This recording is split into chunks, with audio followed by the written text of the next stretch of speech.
Today is March 18th, 2015.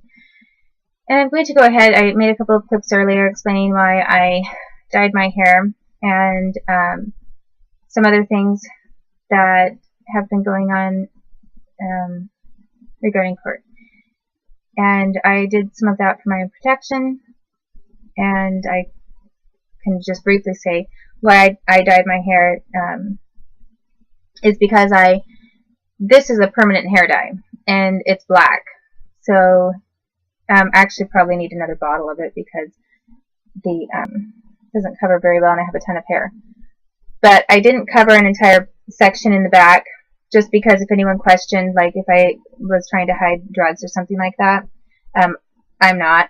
And I have like many years worth on my of years on this hair that I have that would show that I have not ever taken drugs. So I have left a section just in case I got accused of that. But the reason that I dyed my hair with a permanent hair dye is because when I had my second baby girl, Sophia, who was named after the one that I have now, or the one that I have now is named after her. When I had her taken away from me, I actually dyed my hair, but I did a temporary dye. And I dyed all of my hair. I didn't think about the fact that someone might think I was trying to cover up drug stuff because no one accused me of that. So it didn't even cross my mind. And and I thought, and it was a temporary dye, so I just figured, well, it will rinse out eventually anyway. And I didn't think it was that big of a deal.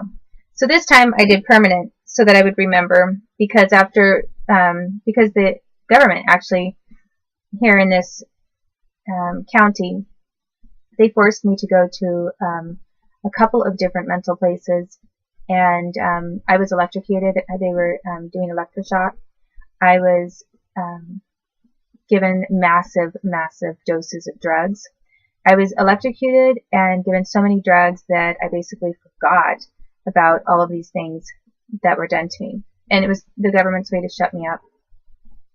And it's worked for them 2 times in the past, because 2 different times they've kidnapped baby girls from me in this Spokane area. And what they have done is, if I've refused to cooperate, as in stop writing about the government, they have electrocuted me and tortured me and forced me to take a bunch of drugs and stuff. Usually they ended up forcing me to take the drugs after I first was saying, oh yeah, I'll go along with you and I'll just do this one little thing. And thinking that it was going to turn out okay, and it never turned out okay. They just tried to get more and more grounds for why they think, they have an excuse to do that to me. So basically,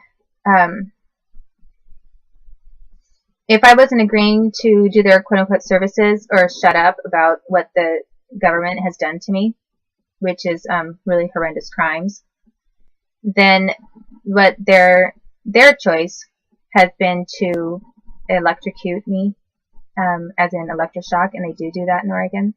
That is something that they do. It wasn't done either in Salem, at Salem Hospital when they sent me there, or it was done over in Corvallis.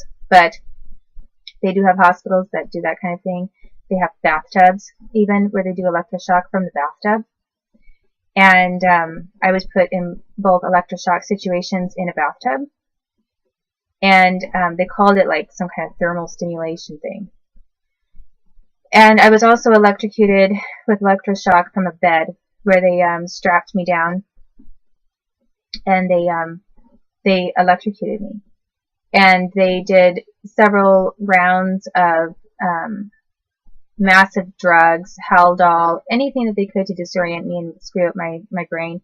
At one point when I was younger, they even put me in a medical coma and left me there for who knows how long. I don't even know how long I was in medical coma, but it was a long time.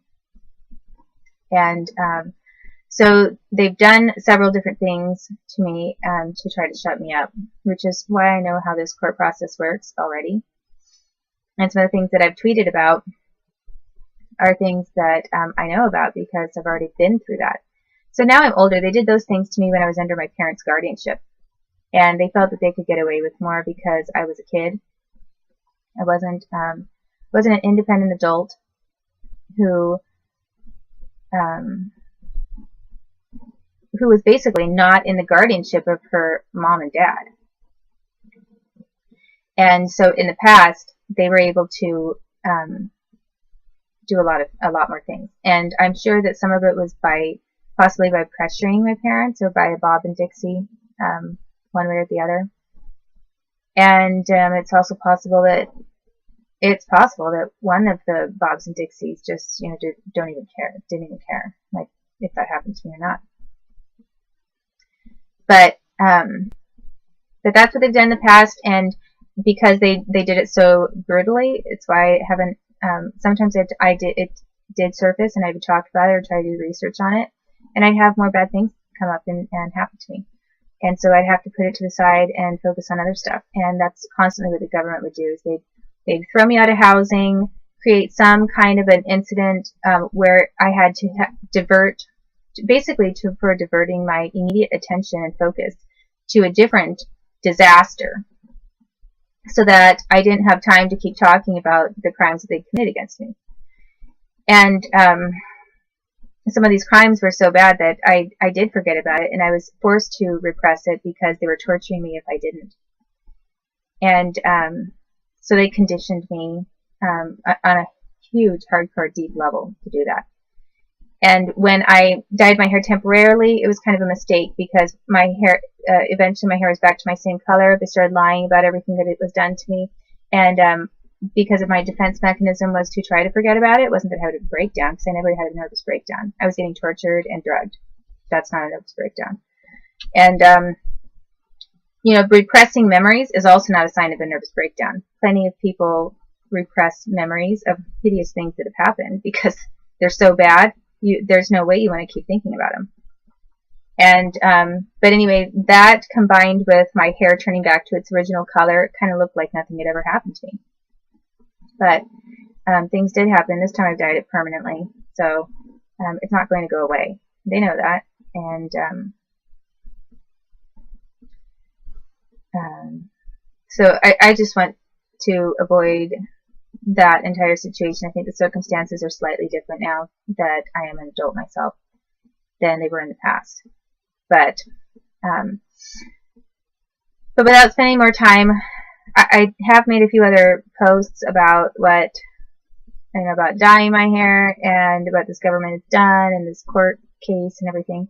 But since these posts, a lot of them are about this RICO rape and things that I'm describing, I'm going to continue with that right now. So where I left off, I think, on that topic was that I was being forced to, I explained how I was being programmed to do a lot of things with, to be raped, for a premeditated rape by the government, and was forced to go to psychologist Adam's offices in Portland, and at his house, and a few other places that I described, and they set that whole thing up there. And then a different situation where I was getting set up to be raped, and they were making fun of me and mocking me, was when they were telling me to do pole dance in a legal suit, which I described as a different thing, and something that Mike Tanzer built off of later when he was an adult and I was an adult. And something else that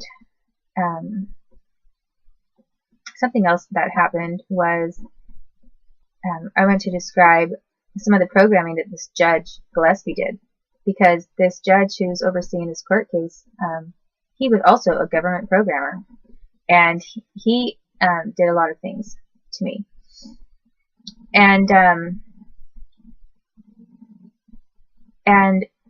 just last night, I was writing about a couple of things, a couple of people that I remember from the past who have showed up on my Twitter feed, and refreshes my memory on a few other things. So I think that people really don't like that I've talked about that either, or brought that up, some of the things from my Twitter. And I think what I'm going to do is bring it up, talk about it a little bit in these video clips next. So, because, as I say, writing something down is one thing, and talking about it, having more of a face-to-face, whatever, is a little different. But I think what I'm going to do first is have something to eat, because I am really hungry, I haven't had anything to eat yet today. And my eyebrows are just like horrible right now because I used that hair dye, and that is just full stain from hair dye on my skin and my eyebrows. My eyebrows are really not that bushy. Although, you know, actually they do extend that high and that low. It's just they're thinner than that. They're not so quite thick, not quite so thick. And they look lopsided right now because I was crying a little bit after I had my visit with my daughter, who's just adorable. You know, of course, it makes me feel slightly emotional. So I think I cried. No, did I cry on one side of my eye more than the other? I'm not quite sure here, but it looks like my eyeshadow's messed up. So, going to have something to eat. I guess fix my makeup now that I'm more high maintenance with this black hair. And then I'm going to talk about Judge Gillespie and what kind of a programmer he is and what kind of programming he did of me. And that is specifically because it has something to do with Mike Tanzer raping me later. They go together. And so this Mike Tanzer thing is taking a lot longer than I thought it would. But there's a lot that goes with it. And then I am really hoping that I can get through to talking about Chris Dabney, Alvaro Pardo, Richard, this other guy, and Helen, his sister, and the other kids that, well, some of them weren't kids, but the other government people who raped me when I was an adult later, who were just basically feeding off of all of the routine that I have described that the adults were doing to me as a kid, and why I think they did that, and how they were facilitating this, and they've, you know, I don't know what their next round is. I mean, what are they thinking? Are they really thinking that maybe next thing that happens is they're going to have their grandkids rape me? Good luck, because that's not going to happen. So anyway,